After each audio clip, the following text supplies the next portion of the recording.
안녕하십니까. 저는 산업기술평가관리원의 지식서비스 PD를 맡고 있는 한형상이라고 합니다.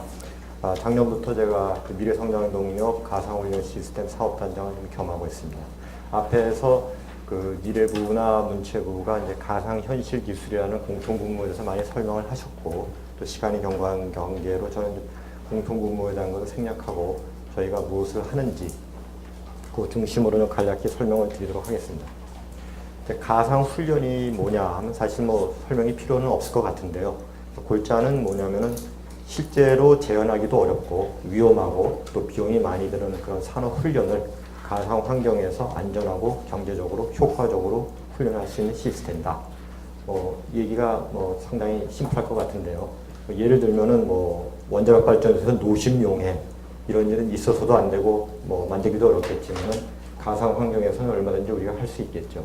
그러니까 그런 것들을 하기 위해서 저희들은 이제 콘텐츠, 그다음에 요소 기술, 그다음에 시스템 이렇게 세 가지로 나눠서 지금 기술 개발을 지원하고 있습니다. 이 중에서 제일 중요한 것은 갈수록 저는 이제 교육이든 엔터테인먼트가 됐든 간에 제일 중요한 것은 콘텐츠라고 생각합니다. 그러니까 가상 현실을 구현하는 기술 자체는 상당히 이제 전 세계적으로 너튜브한 기술이라서 그거를 어떻게 쓸 거냐의 문제인데, 앞만 보기 좋아도 내용이 빈약하면은 교육 훈련 효과도 없고 또 사람들의 또 흥미를 유발하는 효과도 없겠죠. 우리나라가 이제 저는 기회가 있다고 생각하는 부분이, 이 부분은 선진국이 콘텐츠를 선점했다고 볼 수도 없고 상상력의 싸움이라고 생각을 합니다. 그러니까 그런 면에서는 우리가 좀 더 창의적인 생각을 가지고 어떤 기술을 가지고서 어떤 내용으로 어떤 시스템을 만드냐에 따라서 우리가 미래 세계 시장을 선점할 수도 있지 않느냐, 저는 그렇게 생각을 합니다. 저희 산업부는 좀 미래부나 문체부랑 좀 다른 게, 저희들은 이제 길게는 7년, 짧게는 4년에 걸쳐서 두 개의 그 내역 사업으로 이미 과제가 크게 진행이 되고 있습니다. 간략히 설명을 드리면, 첫 번째는 이제 그 동력항 엔진을 여러 가지 업종 분야별로 개발을 해서 수송, 의료 수술, 중장비, 그다음에 스포츠 이런 쪽에 이제 어플리케이션을 개발하는 그 미래선도 기술 개발 사업이 있고요. 두 번째는 이제 아까도 어떤 분이 지적하셨는데, 저희가 유니티 같은 이제 외국산 도구에 의존하는 그 비중이 너무 높다. 그래서 저희들은 이제 그 국내 중소 그런 그 개발 업체들이 활용할 수 있는 요소 기술들을 갖다가 컴포넌트 와이즈로 개발을 해서 그 시스템을 갖다가 이제 각 그 중소기업들이 자유롭게 컴포넌트 와이즈로 자기 필요한 거를 사서 싸게 그 시스템을 개발할 수 있게 하자.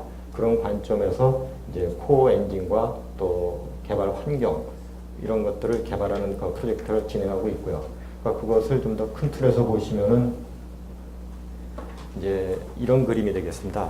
그러니까 보시면은 이제 그 아래 하단에 그 보시면은 이제 저희들이 무슨 그 컴포넌트 단위로 어떤 펑션들을 갖다가 컴포넌트로 개발하는 것이 있고, 또 이런 것을 그 이제 엮어서 부동을 시키게 하는 코어 엔진이 있고, 그다음에 이런 것들을 시스템을 갖다 개발하게 하는 개발 환경, 그다음에 또 하나는 이제 다른 쪽에서 볼 수 없는 것이 그 경험 지식. 그래서 이건 전문가의 그 어떤 터치를 갖다가 기억하고, 또 피교육자가 사용하는 그 훈련 그 경험을 갖다가 비교를 해서 훈련 효과를 높이는 그런 그 시스템을 개발하는 것들이 전체를 이제 망라하고 있는데요.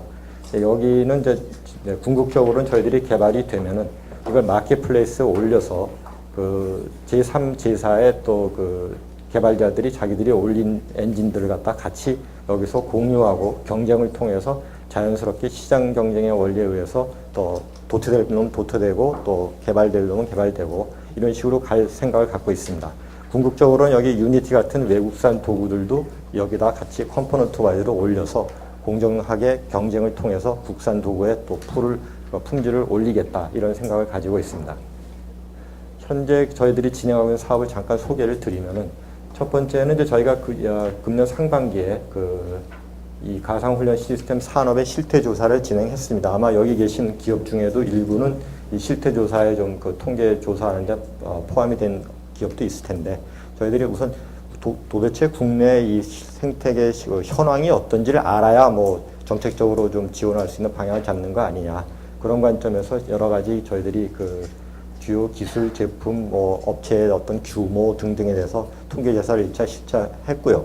저는 이것을 매년 좀 더 확충시켜가면서 미래부, 문체부에 관련된 그 기업들이나 기관들도 같이 참여가 돼서 좀 더 국가적으로 우리의 이 가상현실 관련된 산업의 실태조사가 계속 백서 형태로 나오면은 나중에 정책 수립하는 도움되지 않겠나 저는 생각을 하고 있습니다.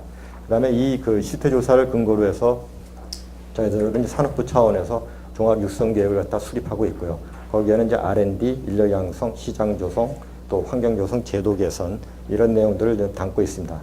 저희들은 이제 그 9월 달에 저희들이 작년에도 그랬지만 이제 컨퍼런스를 개최를 할 예정입니다. 거기는 이제 역시 저희도 전시회를 겸해서 그 이러닝 그 컨퍼런스랑 같이 그 공조해가지고 9월 달에 가상훈련 시스템 컨퍼런스를 지금 준비하고 있습니다. 그 다음에 이제 끝으로 이제 저희들이 향후 그 계획을 잠깐 말씀드리겠습니다. 뭐 R&D라든가 뭐 법제도 개선 이런 것들은 뭐 사실 상식적인 얘기인데 저희들은 이제 법제도 관련해서는 규제 때문에 못하는 게 있느냐 봤을 땐 저희들은 사실 규제 때문에 못하는 건 없다고 이제까지 조사가 됐습니다. 거꾸로 예를 들면은 운전면허 시험에다가 이걸 도입을 강제화 시켜야지 더 활성화되는데 그런 면이 있습니다. 그래서 저희는 좀 제도적으로는 어떻게 하면은 이 도입을 더 촉진할 수 있는 방안이 있겠는지 그런 것들을 갖다가 저희들이 좀 구체적으로 어느 법을 어떻게 수정해야겠는가 그런 것을 금년에 집중적으로 좀 연구하고 있고요. 제가 가장 이제 역점을 두고 있는 부분은 실제로 지금 대부분 B2G, B2B로 이제 사업이 끌어져 왔는데 이거를 좀 더 활성화시키려면 B2B를 좀 더 넓히고 B2C로 내려가야 된다고 생각을 합니다. 그러기 위해서는 앞에서도 이제 그 테마파크 얘기가 많이 나왔는데 주로 얘기들이 들여다보면 게임 같은 엔터테인먼트에 좀 너무 치우친 게 아닌가 싶습니다. 저는 이제 그쪽에 어떤 민방공 훈련이라든가 또 산업 훈련에 대한 개념을 조금 바꿔서 엔터테인먼트 성격을 좀 가미를 해가지고 하면은 뭐 한류 같은 어떤 문화 콘텐츠도 좋습니다. 같이 한 장소에 어우러지게 하면은 다양한 수요층을 겨냥해서 더 많은 다양성을 제공할 수 있는 테마파크가 되지 않겠느냐. 그 다음에 또 B2C 개념으로 내려가면 예컨대 타깃이 좀 우리가 좀 전략적인 타깃을 갖고 여기에 접근하고 있느냐 생각을 해야 되는데 막연하게 내가 만들면 시장이 만들어진다고 생각하기보담도 B2C가 되려면 뭐 무슨 HMD 같은 것이 진짜 어지럼증 해소하고 일반인들이 활용할 수 있는 그런 뭐 시스템이 돼야겠죠. 또 그거에 못지않게 예컨대 우리가 헬스센터 가서 타고 있는 바이크 같은 것을 실제로 화면은 투르 드 프랑스의 그 코스가 나오고 모션 플랫폼이 거기에 맞춰서 부하를 갖다 변화시켜주는 그런 바이크가 예를 들어 한 1,000만 원대로 보급할 수 있다. 그러면 저는 B2C 그 개인 집에도 저런 것이 보급될 수 있다. 좀 이런 어떤 전략적인 사고가 필요하지 않나 싶습니다. 그런 관점에서 이제 좀 어떻게 그 시장 활성화를 시키겠는가 그런 내용들을 좀 저희가 집중적으로 좀 검토를 해서 좀 실제 실행을 옮길 예정입니다. 자, 이상으로 저희 산업부 발표를 마치겠습니다.